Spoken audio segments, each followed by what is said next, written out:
السلام علیکم دوستو، کیا حال ہے آپ سب کا؟ امید کرتا ہوں کہ آپ سب خیریت سے ہوں گے۔ دوستو، آپ لوگ چارلی چپلین کے نام سے تو ضرور واقف ہوں گے۔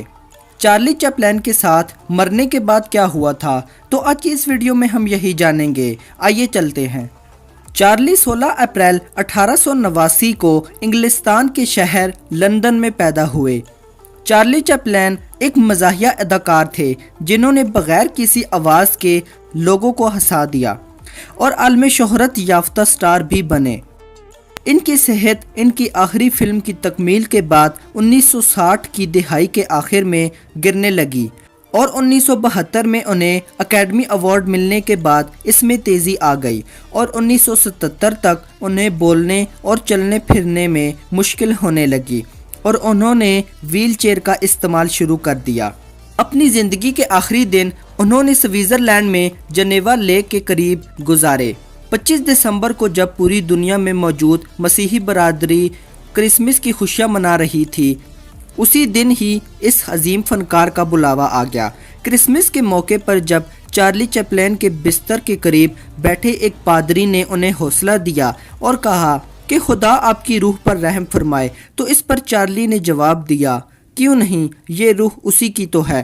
1977 میں کرسمس کے موقع پر چارلی چپلین کے دنیا سے رخصت ہونے کی خبر نے دنیا کو ہلا کر کے رکھ دیا۔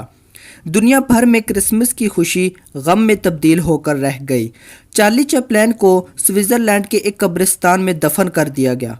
ابھی چارلی کو دنیا سے رخصت ہوئے 3 مہینے ہی گزرے تھے اور چارلی کے دنیا سے جانے کا غم ابھی ان کے مداحوں پر تازہ ہی تھا کہ ان کے عزیزوں کو ایک اور ناقابل برداشت بری خبر کا سامنا کرنا پڑا۔ 1 مارچ 1978 کو سوئٹزرلینڈ میں جنیوا لیک کے مقام پر اغوا کی واردات عمل میں آئی۔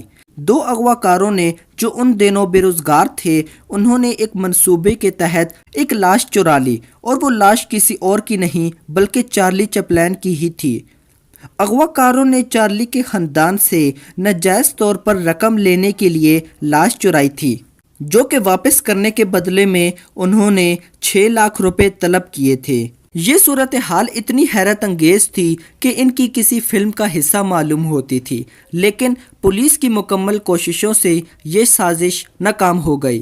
چارلی چپلین کی لاش کو 11 ہفتوں کے بعد جھیل جنیوا کے قریب سے دریافت کر لیا گیا اور پھر چارلی چپلین کی لاش کو دوسری جگہ گہری قبر میں دفنا دیا گیا تھا اور قبر کے اوپر 6 فٹ اونچی کنکریٹ کی تہ لگا دی گئی تھی تاکہ مستقبل میں ایسی سازش کوئی اور نہ کر سکے۔